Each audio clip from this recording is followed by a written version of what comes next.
President Trump Fox নিউজকে দেওয়া ইন্টারভিউতে বলেছেন যে ইরান আমার কাছে একটা ডিলের জন্য করুণা ভিক্ষা চায়। ইরান আমাকে ফোন করে বলে প্লিজ একটা ডিল দাও, কিন্তু তারা যখন গণমাধ্যমে যায়, টেলিভিশনে যায়, তখন বলে যে না, আমরা আমেরিকাকে চিনি না, আমরা আমেরিকার সঙ্গে কোনো ডিল চাই না, আমরা আমেরিকার সঙ্গে কোনো ডিল চাই না, আমরা আমেরিকার শর্ত মানব না। কিন্তু গোপনে গোপনে আমাকে ফোন করে বলে যে প্লিজ একটা ডিল দাও। এবং তিনি সবসময় যা বলেন তা আবারও বলেছেন যে ইরানের সেনাবাহিনী নাই, ইরানের নৌবাহিনী নাই, ইরানের বিমান বাহিনী নাই, 159টা ইরানের যুদ্ধ জাহাজ ধ্বংস করে দিয়েছি, 200-র মতো যুদ্ধ বিমান ধ্বংস করে দিয়েছি, ইরানের কিচ্ছু নাই, সুতরাং আমি ইরানকে নিয়ে যা খুশি তাই করতে পারি, হ্যাঁ, এতে কোনো সমস্যা নাই। সুতরাং ইরানের তো আসলে ডিল চাওয়া ছাড়া কোনো উপায় নাই। কিন্তু আসলে এই কথার সত্যতা কতটুকু? বাস্তবতা হচ্ছে এর পরিপূর্ণ বিপরীত। বাস্তবতা হচ্ছে ডোনাল্ড ট্রাম্প নিজেই একটা ডিলের জন্য মরিয়া হয়ে গিয়েছে। ইরান গতকালকে আরব আমিরাতের ফুজাইরা তেল স্থাপনায় হামলা চালিয়েছে। ফুজাইরা হচ্ছে আর কি যে হরমুজের একটু এদিকে, মানে ইরানের যে ব্লকেটটা এটার একটু এদিকে, এবং সেখান থেকে প্রতিদিন আরব আমিরাত 1.7 মিলিয়ন ব্যারেল তেল বিক্রি করে। এবং এই ফুজাইরা তেল স্থাপনা হচ্ছে আরব আমিরাতের অর্থনীতির প্রাণকেন্দ্র। সেখানে 3টা মিসাইল মারছে, একটা গিয়ে আঘাত হানছে, 2টা আঘাত হানে নাই, 2টা আরব আমিরাত ইন্টারসেপ্টর মেরে আকাশেই ধ্বংস করে দিয়েছে। এখন এটা নিয়ে কিন্তু একটা পারস্পরিক একটা সমস্যা আছে। ইরানের যে প্রেসিডেন্ট মাসুদ পেজেশকিয়ান, তিনি বলতেছেন যে এটা আমরা ছাড়ি নাই, এটা আইআরজিসি আমাদের অনুমতি না নিয়ে ছেড়ে দিয়েছে। আইআরজিসি তো আপনারা জানেন যে ইসলামিক রেভলিউশনারি গার্ড কর্পস। তার মানে হচ্ছে যে এখানে ইরানের আইআরজিসির সঙ্গে ইরানের যে মূল নেতৃত্ব তাদের একটা বিভাজন কিন্তু স্পষ্ট। কারণ আইআরজিসি মনে করে ট্রাম্পের সঙ্গে কোনো চুক্তি নয়, ট্রাম্পের সঙ্গে যুদ্ধই হচ্ছে একমাত্র সমাধান। কিন্তু ইরানের যে প্রধান নেতৃত্ব, যেমন আব্বাস আরাচি পররাষ্ট্রমন্ত্রী, বাকের গালিবাফ পার্লামেন্টারি স্পিকার, তারা চায় যে আসলে যুদ্ধে গিয়ে লাভ নেই, একটা ডিল ইরানের সঙ্গে চাই। তো এভাবে কিন্তু একটা বিভাজন আছে, এবং এই কারণেই এই যে আরব আমিরাতের ফুজাইরা তেল স্থাপনায় ইরান হামলা চালালো, এটা কিন্তু ইরানের আইআরজিসি উপরের নেতৃত্বের অনুমতি না নিয়েই তারা এই মিসাইলগুলো মেরেছে। এবং 1.7 মিলিয়ন ব্যারেল তেল বিক্রি করে আরব আমিরাত, এবং এটাই তাদের অর্থনীতির মূল তালিকা শক্তি, সেখানে আঘাত এনেছে এবং এই তেল ক্ষেত্রটা আরব আমিরাত পুরোপুরি বন্ধ করে দিতে বাধ্য হয়েছে।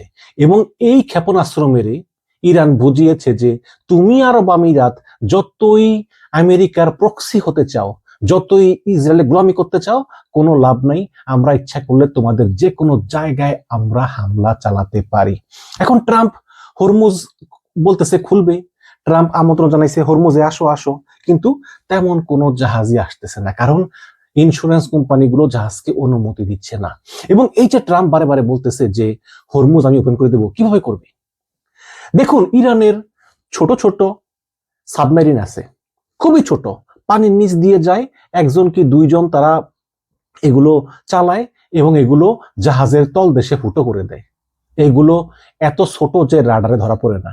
ইরানের টর্পেডো আছে, টর্পেডো আপনার ওই সাগরে ডুবিয়ে দিলেন, তারপর নেভিগেশনের মাধ্যমে গিয়ে গিয়ে গিয়ে গিয়ে একদম এটার ভিতরে কিছু বারুদ আছে, এটা মানে শেষ প্রান্তে এসে এই আগাটা একদম মানে আগুনের মতো গরম হয়ে এটা জাহাজে আঘাত করে জাহাজের তলদেশ ছিদ্র করে দেয়। তারপরে ইরানের অনেকগুলো ছোট ছোট স্পিড বোর্ডের চেয়ে একটু বড়, এটা 2জন বা 3জন পরিচালনা করে, এটাকে বলা হয় মস্কুইটো ফ্লিট। এই যে ইরানের হরমুজের আশেপাশে যে পাহাড় আছে, এই পাহাড় এবং সাগরের মাঝখানে যে গুহা, এই গুহার ভিতরে এগুলো লুকিয়ে থাকে। এগুলো হঠাৎ করে এসে ওই জাহাজগুলোকে আক্রমণ করে আবার দ্রুত চলে যায়, এটাকে বলা হয় মস্কুইটো ফ্লিট। এই মস্কুইটো ফ্লিট আমেরিকা অনেক ধ্বংস করছে, তারপরেও ধারণা করা হয় যে 2000-এর মতো এখনো এই মস্কুইটো ফ্লিট আছে। আচ্ছা, এগুলো বাদ দিলাম, ইরানের ড্রোন আছে, শাহেদ ড্রোন, কামিকাজ ড্রোন। এই ড্রোনগুলি একদম নিচ দিয়ে চলে যাতে রাডার ধরা পড়ে, এগুলো উড়ে গিয়ে ওই জাহাজে আঘাত এনে জাহাজ ধ্বংস করে দিতে পারে। এটাও বাদ দিলাম, ইরানের ক্ষেপণাস্ত্রগুলো আছে না, ইরানের ক্ষেপণাস্ত্রগুলো এই হরমুজের আশেপাশে দিয়ে সাজানো, এগুলো ট্রাকে করে এনে এই মোবাইল লঞ্চারে এগুলো উৎক্ষেপণ করে একটা জাহাজকে পরিপূর্ণভাবে ধ্বংস করে দেওয়া যায়। তাহলে ট্রাম্পের আশ্বাসে বিশ্বাস করে জাহাজগুলো কোন দুঃখে হরমুজ পার হবে? কখনোই জাহাজগুলো হরমুজ পার হবে না। এবং হরমুজে প্রায় 2000 জাহাজ আটকে আছে। যদি ইরান বললেও যে আচ্ছা জাহাজ তোমরা চলে যাও, এই জাহাজের যে জট, এই জট ছাড়তে 6 মাস সময় লাগবে সব কিছু স্বাভাবিক হতে। কিন্তু দুনিয়ার সবাই এটা বোঝে, ট্রাম্প বোঝে না। আজকে ট্রাম্প কি বলছে যে যদি চায়না ইরানের কাছ থেকে তেল কিনে তাহলে আমরা চায়নার উপর নিষেধাজ্ঞা দিব। চায়না এই কথাটা হেসেই উড়িয়ে দিয়েছে। একটা সময় ছিল যখন আমেরিকা যখন বলতো যে আমরা নিষেধাজ্ঞা দিব, তখন বিশ্বের অনেক দেশ ভয় কাঁপতো, সেই দিন বাগে খেয়ে ফেলেছে। চীন একটুও ভয় পায়নি এবং তারা হাসতেছে, এবং রাশিয়া চীনকে বলতেছে যে চীন তোমার যত তেল লাগে আমি দিব, এবং এই তেল আমার কাছ থেকে মার্কিন ডলারে কিনতে হবে না, তোমাদের যে মুদ্রা সেই মুদ্রাই কিনবে। দেখুন, ট্রাম্প বোঝে না যে আগের সেই দিন নাই, বিশ্ব পরিস্থিতি অনেক চেঞ্জ হয়ে গিয়েছে। আমি যদি আমার আমার মানে আমার মন থেকে বলছি, ডাটা এক্স্যাক্টলি একুরেট না হতে পারে, 2000 সালে সমস্ত বিশ্বের যে 10টা বড় ব্যাংক ছিল, এই 10টা বড় ব্যাংকের মধ্যে সবচেয়ে বড় ব্যাংক ছিল জার্মানির রাষ্ট্রীয় ব্যাংক ডয়চে ব্যাংক, তারপরে ছিল ফ্রান্সের একটা ব্যাংক, তারপরে ছিল জাপানের 5টা ব্যাংক, তারপরে আমেরিকার 2-3টা ব্যাংক সহ এই বিশ্বের সবচেয়ে বড় 10টা ব্যাংক ছিল এই কয়টি দেশের। তাহলে এটা ছিল 2000 সালে। এখন 2026 সাল, 2025 সাল হিসাব অনুযায়ী বিশ্বের যেই 10টা বড় ব্যাংক তার ভিতরে এখন 5টাই চায়নার। 2025 সাল হিসাবে বিশ্বের বড় 10টা ব্যাংকের মধ্যে 5টা চায়নার, একটা জাপানের আছে, তারপরে ইংল্যান্ডের একটা আছে, জার্মানির একটাও নাই, আর বাকিগুলো আমেরিকার। তাহলে দেখুন যে বিশ্ব ব্যবস্থা কত চেঞ্জ হয়ে গিয়েছে, আগের সেই দিন নাই। বিশ্বের 10টা ব্যাংকের মধ্যে 5টাই চায়নার, কিন্তু 25 বছর আগে একটাও চায়নার ছিল না দর্শক। তো এখন ট্রাম্প যাই বলুক না কেন, মার্কিন সাম্রাজ্যবাদের যে পতন স্পষ্ট, এতে কোনো সন্দেহ নাই। অসারের তর্জন গর্জনই সার। আমি সবসময় প্রফেসর আমিনুল ইসলামের ফেসবুক লেখা পড়ে শোনাই, আজকেও এর ব্যতিক্রম হবে না। তিনি লিখেছেন যে ট্রাম্প একটু আগে ফক্স নিউজকে ইন্টারভিউতে বলেছে যে Iran wants to make a deal when your military has been completely destroyed, who would not want to make a deal, we can now do whatever we want with them. মানে Iran চুক্তি করতে চায় যখন ইরানের সামরিক বাহিনী পুরাপুরি ধ্বংস হয়ে গিয়েছে, তখন ইরান চুক্তি করতে চাইবে না কেন? আমরা এখন ইরানের সঙ্গে যা খুশি তাই করতে পারি। হ্যাঁ, কিন্তু ঠিক আছে, মেনে নিলাম যে ইরানের সামরিক বাহিনী সম্পূর্ণ ধ্বংস হয়ে গিয়েছে, ওদের কিছুই নাই। তাহলে ট্রাম্পের যুদ্ধমন্ত্রী হ্যাকসেদ যে ঘন্টা দুয়েক আগে বলেছে যে হরমুজে যদি কোনো বাণিজ্যিক জাহাজে ইরান আর একটা বার হামলা চালায়, তাহলে ইরান আমাদের ভয়াবহ পাল্টা হামলার মুখে পড়বে। এখন প্রশ্ন হচ্ছে যে যদি ইরানের সামরিক বাহিনী, নৌবাহিনী সব ধ্বংস হয়েই থাকে, তাহলে গতকালকে এই জাহাজে হামলা করলো কে? গতকালকে এই যে অনেকগুলো জাহাজ ইরান হামলা করলো, ইনক্লুডিং মার্কিন যুদ্ধ জাহাজ, কিভাবে হামলা করলো? এরপর ট্রাম্পের যুদ্ধমন্ত্রী হ্যাকসেদ বলেছেন যে ইরানের সঙ্গে চলা যুদ্ধবিরতি এখনো শেষ হয়ে যায়নি। মানে আমেরিকা বলতেছে আমরা আক্রমণ করতেছি না, কারণ ইরানের সঙ্গে যে যুদ্ধবিরতি আমাদের, এটা এখনো শেষ হয়ে যায়নি। কিন্তু এখন আরেকটা প্রশ্ন হচ্ছে যে এখন ট্রাম্প বলতেছে যে ইরানের সঙ্গে আমরা যা খুশি তাই করতে পারি, তাহলে এখানে যুদ্ধবিরতির প্রয়োজন পড়তেছে কেন? ইরান কিন্তু গতকালই আমেরিকার যুদ্ধজাহাজে হামলা করেছে এবং আরব আমিরাতের ফুজাইরা তেল স্থাপনায়ও হামলা করেছে। তবুও ট্রাম্পের এই যুদ্ধমন্ত্রী হ্যাকসেদ বলতেছে যুদ্ধবিরতি এখনো চলছে। অর্থাৎ এখন আমেরিকা উল্টাই ইরানের হামলার ভয়ে আছে যে কখন ইরান হামলা করে বসে। এবং আমেরিকা হরমুজ অবরোধ করার পরে, বলেছিলাম না যে ইরান এক পাশে অবরোধ করছে, আমেরিকা আরেক পাশে অবরোধ করছে, তো আমেরিকা হরমুজ অবরোধ করার পর ট্রাম্প বলেছিল যে আর 3 থেকে 5 দিনের মাথায় ইরানের খনিগুলো থেকে তেল উপরে পড়বে। মানে মানে আগে তো ইরান হরমুজ দখল করলেও ইরানের জাহাজগুলো কিন্তু ঠিকই চলতো, ইরানের জাহাজগুলো তেল নিয়ে বিভিন্ন দেশে বিক্রি করে আসতো। কিন্তু এখন যেহেতু আমেরিকা অবরোধ করছে, কাজে এখন কিন্তু ইরানের কোনো জাহাজ ওইখানে চলতে পারে না। তো ট্রাম্প বলতেছে যে ইরান যদি তেল বিক্রি না করতে পারে, তাহলে ইরানের তেল খনি থেকে তেল একদম বাড়তে বাড়তে একদম বিস্ফোরিত হয়ে যাবে, কারণ তেল তো বিক্রি করতে পারতেছে না, ওদিকে তেল শুধু আসতেছে আসতেছে। ট্রাম্প বলতেছে শুধু অপেক্ষা করো এবং দেখো ইরানের প্রতিটি তেল খনি বিস্ফোরিত হয়ে যাবে। কিন্তু এই কথা ট্রাম্প বলার 2 সপ্তাহ পার হয়ে এখন 3 সপ্তাহে পড়েছে, ইরানের কোনো খনি, তেল স্থাপনায় কোনো বিস্ফোরণ তো হয় নাই, কিচ্ছু হয় নাই। তো ব্রিটিশ স্কাই টেলিভিশনের military expert professor Michael Clarke বলেছেন যে যুদ্ধ শুরু হওয়ার পর থেকে ট্রাম্প যা যা বলেছে তার একটা কথাও বাস্তবে প্রতিফলিত হয় নাই। ইরান অনেক আগে থেকেই এই ধরনের অবরোধে অভ্যস্ত।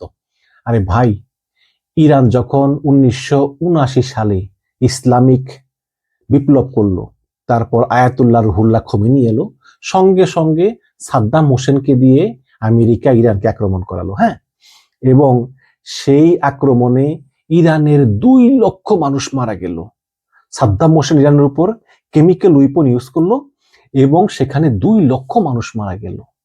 তখন তো সবেমাত্র বিপ্লব হয়েছে, ইরানের সমস্ত ব্যবস্থা ধ্বংস হয়ে গিয়েছে, ইরানের কিচ্ছু নাই, অনেক গরিব, প্রযুক্তি নাই, কিচ্ছু নাই, তারপরেও কিন্তু ইরান নতি স্বীকার করেনি। 2 লক্ষ মানুষের লাশের উপর দিয়ে কিন্তু ইরান মাথা উঁচু করে দাঁড়িয়েছিল এই সাদ্দামের বিরুদ্ধে। কিন্তু এখন তো ইরান অনেক সমৃদ্ধশালী, ইসলামী বিপ্লবের অনেক বছর হয়ে গিয়েছে, সেই 1979 আর এখন হচ্ছে 2026।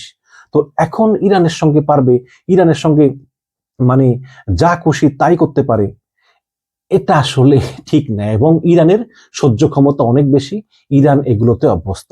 এবং কাস্পিয়ান সাগরের মাঝে দিয়ে কিন্তু ইরান রাশিয়ার সঙ্গে সরাসরি পণ্য আমদানি রপ্তানি করতে পারবে। কাস্পিয়ান এটা সাগর, এটা হ্রদ, ল্যান্ডলকড হ্রদ, অনেক বড়। এটার ওই পাশে রাশিয়া, এই পাশে কিন্তু ইরানের রাজধানী তেহরান। আবার পাকিস্তান ইরানের জন্য 6টা রাস্তা ওপেন করেছে। পাকিস্তানের ভিতরের রাস্তা দিয়ে ইরানের জন্য যে কোনো দেশ যে কোনো কিছু পাঠাতে চায় পাঠাতে পারবে, আমদানি রপ্তানি করতে পারবে, ব্যবসা বাণিজ্য করতে পারবে, শুধু ভারত ছাড়া। ভারত পারবে না এটা ব্যবহার করতে, এটা পাকিস্তান বলে দিয়েছে। সুতরাং এই ধরনের অবরোধে আসলে ইরানের কিছুই হবে না। এদিকে তেহরান বিশ্ববিদ্যালয়ের অধ্যাপক মারাঙ্গি আজকে বলেছেন যে হরমুজ অবরোধের পর ট্রাম্প বলেছিল ইরানের অর্থনীতি একদম ভেঙে পড়বে, আমরা তো অবরোধ দিয়ে দিছি, এখন আমরা বৈশা বৈশা দেখবো ইরান কিভাবে ভেঙে পড়ে। কিন্তু তাহলে প্রশ্ন হচ্ছে, এখন আবার কেন ট্রাম্পের নতুন করে এই প্রজেক্ট ফ্রিডম শুরু করতে হলো গতকাল থেকে? খুবই গুরুত্বপূর্ণ প্রশ্ন, যে গতকাল নতুন করে হরমুজে যেই জাহাজগুলো আটকে আছে এই জাহাজগুলোকে মুক্ত করার জন্য ট্রাম্পের এই প্রজেক্ট ফ্রিডম, বাংলায় মানে স্বাধীনতা প্রকল্পের দরকার পড়লো কেন? আজকে সিএনএন, খোদ মার্কিন মিডিয়া সিএনএন জরিপ করেছে। এই জরিপের রিপোর্ট প্রকাশ করতে গিয়ে সিএনএন শিরোনাম করেছে যে সম্পূর্ণ ধস, ট্রাম্প নিজের রিপাবলিকান দলের সমর্থকদেরই সমর্থন হারাচ্ছেন। মানে নিজের দলের যে রেজিস্টার্ড মেম্বার তাদের সমর্থন ট্রাম্প হারিয়ে ফেলেছেন। এই জরিপে দেখা গিয়েছে যে রিপাবলিকান সমর্থকদের মাঝে 2024 সালে 91% ট্রাম্পের সমর্থক ছিল, আর এই যুদ্ধের পর এখন মাত্র 53% ট্রাম্পের সাপোর্টার। তাহলে চিন্তা করেন, তার দলের নেতাকর্মীরাই তাকে মাত্র 53% সাপোর্ট করে। আর সাধারণ ভোটারদের কথা তো বাদই দিলাম, সাধারণ ভোটাররা হয়তো মাত্র 5 থেকে 10% তাকে সাপোর্ট করতে পারে।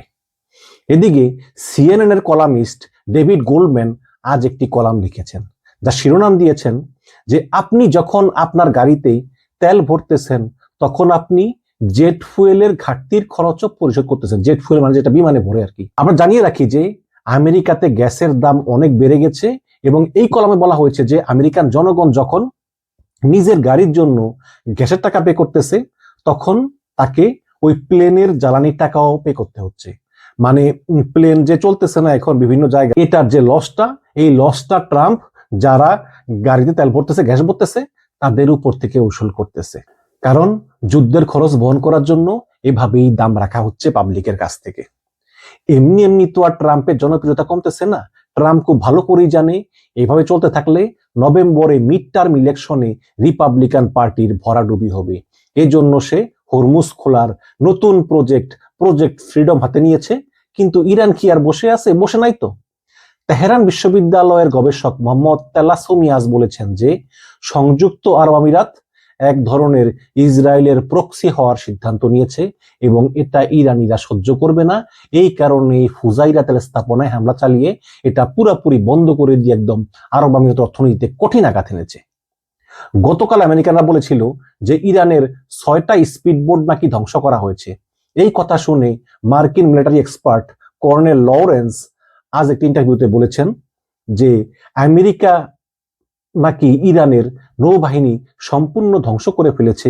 ট্রাম্প অনেকবার বলেছিল যে ইরানের সম্পূর্ণ নৌবাহিনী ধ্বংস করে দিয়েছি, তাহলে এই 6টা বোট এলো কোত্থেকে? আর একটা কথা ভুলে যাওয়ার আগেই বলি, former CIA officer Larry Johnson তিনি আজকে একটি পডকাস্টে বলেছেন যে 7ই মে, মানে আজকে 6ই মে, 7ই মেতে চরম যুদ্ধ শুরু হতে পারে। তার এক বন্ধু থাকে আরব আমিরাতে, দুবাইতে, এবং তার বন্ধুর সঙ্গে ইরানের সামরিক বাহিনীর গোপন সম্পর্ক আছে, ঘনিষ্ঠ সম্পর্ক। ইরানের সামরিক বাহিনী বলতেছে যে ইরানের কাছে গোয়েন্দা তথ্য আছে যে 7ই মে আমেরিকা হামলা চালাবে ইরানে, এবং ইরানও পাল্টা জবাবে আরব আমিরাতে হামলা চালাবে। এখন থেকে আমেরিকা যদি ইরানে হামলা চালায়, ইরান সবচেয়ে বেশি হামলা চালাবে ইসরায়েলে এবং আরব আমিরাতে। আর অন্যান্য দেশগুলোতে অল্প অল্প হামলা চালাবে, নাও চালাতে পারে, কিন্তু এই আরব আমিরাত এবং ইসরায়েল, এই দুই দেশকে ইরান হামলা করবেই। এবং এটা শুরু হতে পারে 7ই মে, যেটা ফর্মার সিআইএ এজেন্ট ল্যারি জনসনের এক ঘনিষ্ঠ বন্ধু, যিনি আরব আমিরাতে খুবই প্রভাবশালী এবং ইরানের ইসলামিক রেভলিউশনারি গার্ড কর্পসের গোয়েন্দা ডিপার্টমেন্টের সঙ্গে তার ভালো সম্পর্ক, তিনি এই কথা বলেছেন এই ল্যারি জনসনকে। এখন আমরা দেখি যে আসলে 7 তারিখে কিছু ঘটে কিনা, তবে নাও ঘটতে পারে, হয়তো ডিসিশন চেঞ্জও হতে পারে। এরপর জানা গিয়েছে 6টা বোট না, আসলে 2টা বোট। এই 2টা বোট কোনো যুদ্ধ বোট না, এগুলো বেসামরিক নাগরিক পারাপারের জন্য এই 2টা বোট ব্যবহার করা হতো। এই 2টা বোটে আমেরিকানরা গতকাল হামলা করেছিল, অর্থাৎ ইরানের স্পিড বোট গুলোর কিছুই করতে পারেনি। এদিকে ট্রাম্প কি বলতেছে? ট্রাম্প বলতেছে Iran should do the smart things and make a deal, মানে ইরানের উচিত বুদ্ধিমান হওয়া এবং বুদ্ধিমানের মতো একটা চুক্তি করে ফেলা। মানে তো বুঝতেই পারতেছেন যে তাড়াহুড়োটা আসলে কার। মানে ট্রাম্প একটা চুক্তির জন্য পাগল হয়ে গেছে, কারণ হরমুজের এই অবরোধ আর কিছুদিন চললে ট্রাম্পের শুধু নিজের দেশে না, সাম্রাজ্যবাদী আমেরিকা পুরা পৃথিবীতে নিজেদের যে প্রভাব, যে অবস্থান, এটা হারিয়ে ফেলবে। এবং আপনাদেরকে বলেছি যে ইরান গতকাল দক্ষিণ কোরিয়ার একটি জাহাজে হামলা করেছিল, কারণ ট্রাম্প যখন বলেছে যে আসো, হরমুজ ওপেন আছে, তোমরা আসো, আমরা নিরাপত্তা দিব, হ্যাঁ, তখন কোনো জাহাজ ট্রাম্পের আশ্বাসে বিশ্বাস না করলেও আরব আমিরাত এবং দক্ষিণ কোরিয়ার জাহাজ, কিছু জাহাজ তারা রওনা করেছিল। তখন দক্ষিণ কোরিয়ার একটি জাহাজে আঘাত এনেছিল ইরান। এরপর ট্রাম্প পোস্ট করে বলেছে যে দক্ষিণ কোরিয়ার উচিত ইরানের উপর প্রতিশোধ নেওয়ার জন্য এখন আমেরিকার সঙ্গে এই হরমুজ খোলার যুদ্ধে অংশ নেওয়া। তাহলে ট্রাম্পের কেন এখন দক্ষিণ কোরিয়ার সাহায্য লাগবে? আমেরিকা না অনেক শক্তিশালী, আমেরিকা না ইরানের সব বাহিনীকে ধ্বংস করে দিয়েছে, এবং ট্রাম্প বলছে ইরানের সঙ্গে এখন চাইলেই যা ইচ্ছা করা যায়। তাহলে এখন কেন আপনার দক্ষিণ কোরিয়ার সাহায্য চাইতে হচ্ছে? এখন মজার বিষয় হচ্ছে দক্ষিণ কোরিয়া ট্রাম্পকে বলেছে, না, আমরা আপনাদের সঙ্গে যুদ্ধে অংশ নিব না, আমরা এই যুদ্ধের মধ্যে নাই। তার মানে হচ্ছে যে ট্রাম্পের এত বড় মিত্র কোরিয়া পর্যন্ত ট্রাম্পের এই আহ্বানে সাড়া দেয় নাই। এইসব দেখে মার্কিন শিকাগো ইউনিভার্সিটির প্রফেসর আজ বলেছেন যে Trump's position is weakening and he is dragging American influence down with হিম।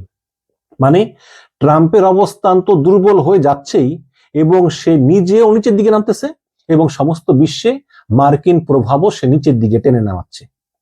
এমনকি এত টেনে নামাচ্ছে এবং আমেরিকা এত দুর্বল হয়ে গিয়েছে যে ওদের সবচেয়ে কাছের মিত্র দক্ষিণ কোরিয়া পর্যন্ত আজ আমেরিকার ডাকে সাড়া দিচ্ছে না। চীনকে বলতেছে তোমাদের উপর নিষেধাজ্ঞা দেব ইরান থেকে তেল কিনলে, চীন হাসতেছে। রাশিয়া পাত্তা দিচ্ছে না, ইরান পাত্তা দিচ্ছে না, কেউ পাত্তা দিচ্ছে না এই আমেরিকাকে। এবং ইরান যুদ্ধের ফলে এই সাম্রাজ্যবাদী আমেরিকার হেজিমনি কমতে কমতে একদম তলানিতে এসে ঠেকেছে। এবং ইরান যুদ্ধে এই আমেরিকার পাবার তো আর কিছুই নাই, পাবার তো কিছুই নাই। এবং তাদের যে ক্ষতি হয়েছে, ট্রিলিয়ন ট্রিলিয়ন ডলার যুদ্ধে ক্ষতি হয়েছে, যুদ্ধে অস্ত্র গোলা বারুদ সব শেষ হয়েছে, 13 জন মার্কিন সৈন্য মারা গেছে, অনেকগুলো বিমান হারিয়েছে। ওই যে যুদ্ধ বিমান থেকে একটা পাইলট লাফ দিয়েছে না ইরানের ভিতরে, লুকিয়েছিল জঙ্গলে, সেটা উদ্ধার করতে গিয়ে অনেকগুলো যুদ্ধ বিমান কিন্তু ইরান ধ্বংস করে ফেলেছে আমেরিকার। তারপরে মধ্যপ্রাচ্যে 16টা মার্কিন ঘাঁটিকে ইরান পুরোপুরি গুড়িয়ে দিয়েছে, রাডার নষ্ট করেছে, রাডার ধ্বংস করেছে। একটা রাডার আপনার বিলিয়ন বিলিয়ন ডলার রাডার। যুদ্ধ বিমান বহন করার জাহাজ, সেগুলো ধ্বংস করেছে, মানে অনেক কিছু ধ্বংস করেছে। ইসরায়েলের তো প্রচুর ক্ষয়ক্ষতি হয়েছে, প্রচুর মারা গেছে, 13 জন মার্কিন সৈন্য মারা গেছে। এবং সবচেয়ে বড় কথা হচ্ছে মার্কিন ডলারের তো অলরেডি পতন হয়ে গিয়েছে, এখন এই মার্কিন সাম্রাজ্যবাদেরও পতনের পালা অলরেডি শুরু হয়ে গিয়েছে। ট্রাম্পের এখান থেকে আসলে বেরোবার আর কোনো পথ নেই।